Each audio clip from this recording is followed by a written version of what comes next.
दर्शकों नमस्कार, आप सभी का स्वागत है।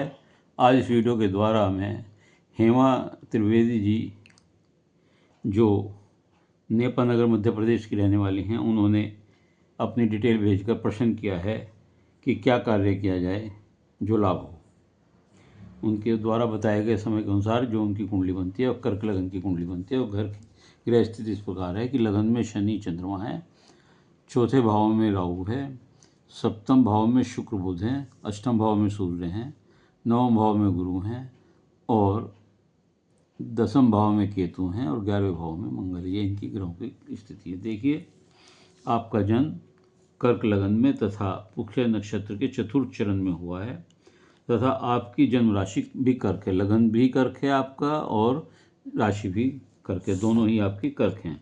वर्तमान में आपको सूर्य की महादशा चल रही है। कर्क लगन व कर्क राशि होने के कारण आपका व्यक्तित्व बहुत आकर्षक होगा तथा अपने व्यवहार से आप दूसरों को बहुत जल्दी प्रभावित कर लेते होंगे। लेकिन लाभ लगन में लग्नेश चंद्रमा के साथ शनि विराजमान है। लगन में लग्नेश चंद्रमा है, वहीं बैठे हुए हैं, शनि उनके साथ हैं, जो सप्तमेश और अष्टमेश के स्वामी। शनि जो है सप्तम भाव के और अष्टम भाव के स्वामी होकर के लगन में बैठे हुए हैं। ये शनि जब चंद्रमा के साथ बैठते हैं, विशेष रूप से इससे संबंध होता है, तो ये विषयोग बनाते हैं। यह योग अच्छा योग नहीं होता।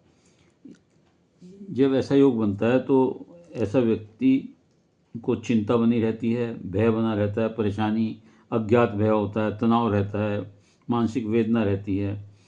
आत्मविश्वास में ऐसे लोग कमी महसूस करने लगते हैं। विवाह में भी देरी होती है, निर्णय लेने की क्षमता कम हो जाती है। शनि की गति क्योंकि सब ग्रहों में सबसे धीमी है, इसलिए शनि अपने परिणाम या आदमियों के जो कार्य संपन्न होते हैं उनमें देरी कराता है। जिनके शनि लगन में इस तरह बैठ जाए या दसम भाव को देख रहा है यहाँ बैठ करके, तो कार्यों में व्यवधान देरी से सफलता दिलाता है। शनि की होंगी पूर्ण दृष्टि भी कर्म स्थान पर है और दैनिक भाव पर भी है। दैनिक रोज इससे देखते हैं, नौकरियां या व्यवसाय इससे देखते हैं, तो इन दोनों पर शनि की दृष्टि है। शनि की क्रूर दृष्टि होती है। जहाँ बैठते हैं वहाँ ठीक करते हैं, लेकिन जहाँ देखते हैं वहाँ परेशान करते हैं। रोजगार में देरी, व्यापार में देरी, सफलता में दिक्कत होती है। दसम केतु भी आदमी को कुछ आलसी निष्ठ बनाता है और राहु की भी दृष्टि यहाँ पर है, ये भी व्यवधान देता है, उठापटक करता है। व्यवसाय में, रोजगार में अस्थिरता, चुनौती आती हैं। कई बार कारोबार बदलता है आदमी ऐसा। राहु चौथे भाव में तुला के बैठे हुए हैं, मानसिक परेशानी देते हैं, पारिवारिक अस्थिरता देते हैं, सुख में कमी देते हैं, रिश्तों में दूरियां करती हैं, आर्थिक कष्ट देते हैं। लेकिन विदेश या घर से दूर जाकर ऐसे लोग अगर कार्य करें तो सफल होते हैं, कार्यों में सफलता मिलती है, स्थिरता आती है और लाभ होता है। साजिश से भी ऐसे लोगों को लाभ होता है। अचानक राहु यहाँ उन्नति देते हैं। किसी प्रभावशाली व्यक्ति या अधिकारी के संपर्क में आने से इन्हें लाभ होता है। ऑल ऑफ ए सडन ये देते हैं, तो आप इस बात का ध्यान रखें, कोई प्रभावशाली व्यक्ति या अधिकारी अगर आपके संपर्क में है तो उससे आपके कार्यों में प्रगति मिलेगी, सफलता मिलेगी जो आप कार्य करेंगे।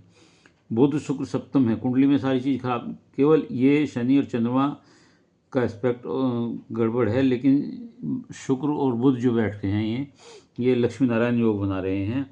ऐसे व्यक्तियों के पास धन संपदा की कोई कमी नहीं होती, धनवान होते हैं, प्रतिष्ठा प्राप्त होती है, मकान वाहन सुख सब मिलते हैं।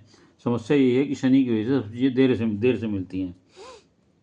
और सूर्य की क्योंकि आपको सूर्य की महादशा चल रही है और सूर्य आपका अष्टम भाव में है, धन भाव का स्वामी होकर के। चंद्रमा की दशा जब लग्नेश की शुरू होगी तो भी आपका कार्य ठीक होगा और आपको रोजगार की में तरक्की के मौके के अवसर मिलेंगे। देखिए, शुक्र और बुध जो यहाँ है, ये शादी जो है संपन्न परिवार में और प्रतिष्ठित परिवार में, धनी परिवार में शादी होती है ऐसे लोगों की। आपका वैसे फ़िलहाल में गोचर की दृष्टि से अब आपका 18 तारीख से चंद्रमा लगन में आ गया है, वो गुरु लगन में आ गए हैं जहाँ उच्च के होते हैं, और यहाँ से ये आपके पंचम भाव को, संतान भाव को और आपके विद्या बुद्धि स्थान को देख रहे हैं, आपके दैनिक रोजगार को और लाइफ पार्टनर को और व्यापार के साथी को देख रहे हैं। यहाँ भी अच्छा, इनकी गुरु की दृष्टि उत्तम दृष्टि होती है, अमृत दृष्टि होती है, तो इस भाव पर भी अच्छी है और रोजगार के भाव पर भी अच्छी है और भाग्य स्थान पर भी बहुत अच्छी है। आपको भाग्य से जो काम रुक रहे थे वो भाग्य अब साथ देने लगेगा और वो सब काम आपको आपके पूर्ण होने लगेंगे। वैसे भी भाग्य से आपका भाग्य स्थान में है, ठीक होगा।